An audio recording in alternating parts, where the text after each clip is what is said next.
Good afternoon, everyone. Valentina Zharkova's new terrestrial cooling report, Solar Cycle 25. We are in the grand solar minimum. It began already this year. Although with the new analysis, it pushes out what this original work was about 2 years for the first wave to culminate around 2027, following the down and down forecast from Dr. Abudzamatov.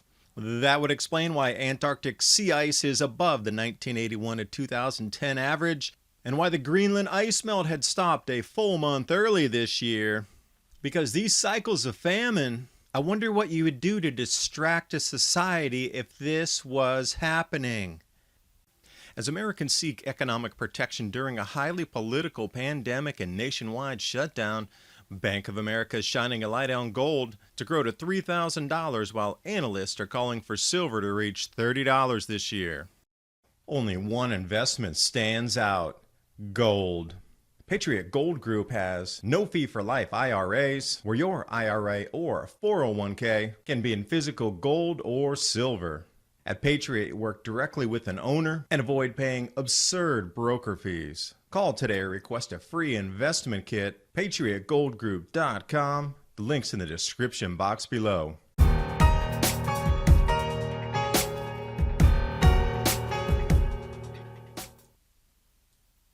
Start you off with some ancient history here. The Vichama site, also known as Norte Chico. These reliefs on the wall represent what was water, seeds, malnourished humans, and famine caused by climate change, Peru. Now the dates here show 3,800-year-old, but clearly it says between 1800 and 1500 BC. If we take the middle of that 300-year average, that'll bring us down to 3,600 years. Maybe they didn't want to put 3,600 years in there because this number keeps popping up again and again as a cycle that we're repeating through history. Repeatedly, through the ice ages, 3,600 years always comes up.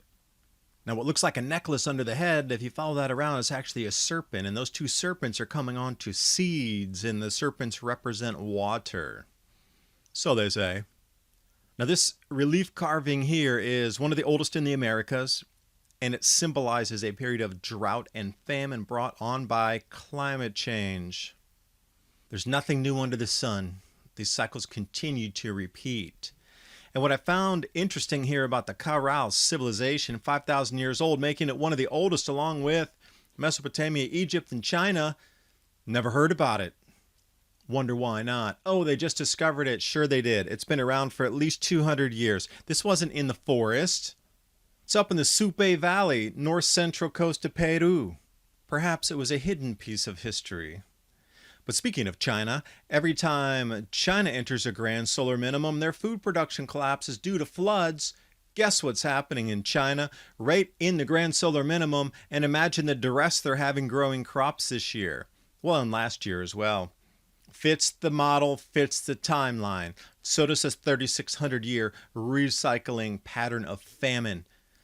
Now, Valentina Zharkova, who did the original research about canceling magnetic waves on the sun, predictive model coming out with when this grand solar minimum starts, intensifies, and brings the global famine, was shunned and absolutely silenced over these last few years. But she comes out again. Modern grand solar minimum lead to terrestrial cooling, starting in 3-2, already begun. The beginning of 2020 is when she puts the start of this grand solar minimum. Now you'll notice where 2020 is further over on the right side. Now the red and the blue lines, these are the different magnetic layering fields in the sun that are canceling each other out. When they're in that wider wave and directly opposite each other, so for example 2035 would be the best example of it, that's almost a 0 point where we're heading back into a Maunder minimum. What you see in 2020 moving into 2030, that would be the equivalent of Dalton minimum. Definitely going to drop at least 1 degree Celsius. And by the time we get into 2035, we'll have dropped 2 to 2.5 degrees Celsius. What's interesting about the newest model that she put out with even more mathematical data included into it, it stretched out wave 1 of both waves here. If you consider 2020 wave 1, it looks like it's a little bit flatter going out to about 2027 before we hit into wave 2 that culminates and releases around 2040.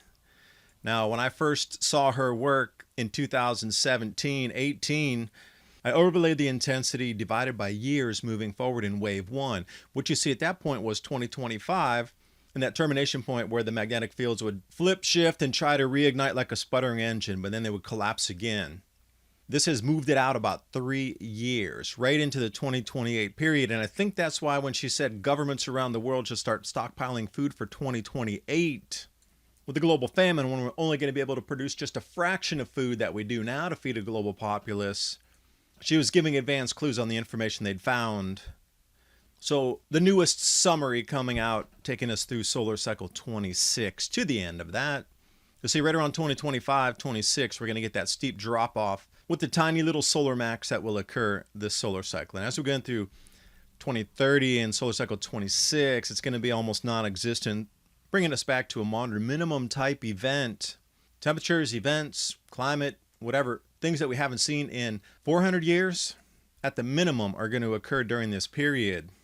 Now, if the grand solar minimum's already started and this data is pointing to a cooling trend beginning now, it actually began probably 2018 and 19 in earnest when I, as well as many others, started to see so many anomalies happening. Fast forward to 2020 right now, and you'll see why Antarctic sea ice extents growing and exceeding the 1981 to 2010 average. Now, I'm going to bet dollars to donuts you will not see this on your mainstream media feed. Doesn't fit the narrative. Antarctic sea ice beating the 30-year average? Oh, wait a second. Here it is close up for you. You can go to NSIDC. I linked everything in the description box below. I encourage you to do your own research. They have interactive models where you can overlay years and even decades into different percentiles, and you can mission mash everything into, make your own graphs. But keep in mind that peak there is when they reach maximum winter ice accumulation, and then it starts to diminish as they go into spring, and then we in the northern hemisphere head into our winter. Now, what's interesting with the anomaly in the northern hemisphere is Greenland. That massive, huge, giant blue spike in August, that's not supposed to be there. Something so far outside the normal. And the melt season stopped nearly a month early. Little reprieve, tiny bit of loss, but again, we're well above where we should be in terms of melt all the way at the end of August. The melt season ended early in Greenland.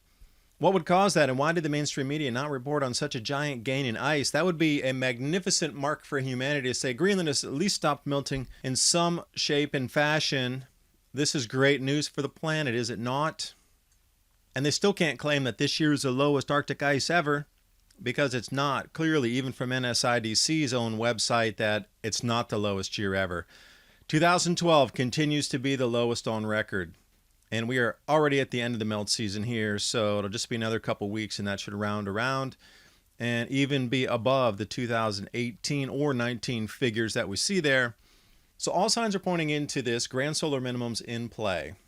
From Russia to the EU to the United States to Canada down to Australia, over to the UK with Piers Corbyn, of course, and everywhere in between. Anybody doing research on this is pointing to we are heading into a cooling trend. Now, you have to keep this in mind. We're not going to be able to grow enough food to feed the planet, period. So by 2025 to 2028, you're going to be experiencing 5 to 7x increases in food price, and there literally won't be enough food. So how would you distract an entire populace during this changeover period here? That would be my question to you. You need to distract an entire planet as we go into a global food shortage based on a cycle of either 400 years or 3,600 years or 2,000 years. It's going to be one of those numbers. How would you do that? So you could continue to prepare for your continuity of government. Your supply chain still would continue to function and move while you're stockpiling. How would you do that? And the last question, how prepared are you for emergencies? It seems others are getting quite prepared. Adapt 2030 and My Patriot supply the 1 week or the 4 week emergency food supply. If you're going to bug in, give yourself the peace of mind that you know you have food. Heading to a supermarket during chaos might not be the wisest thing to do. The link's in the description box below. It's a great way to support the channel. I do thank you for watching. Hope you got something out of the video, and I'll see you next time.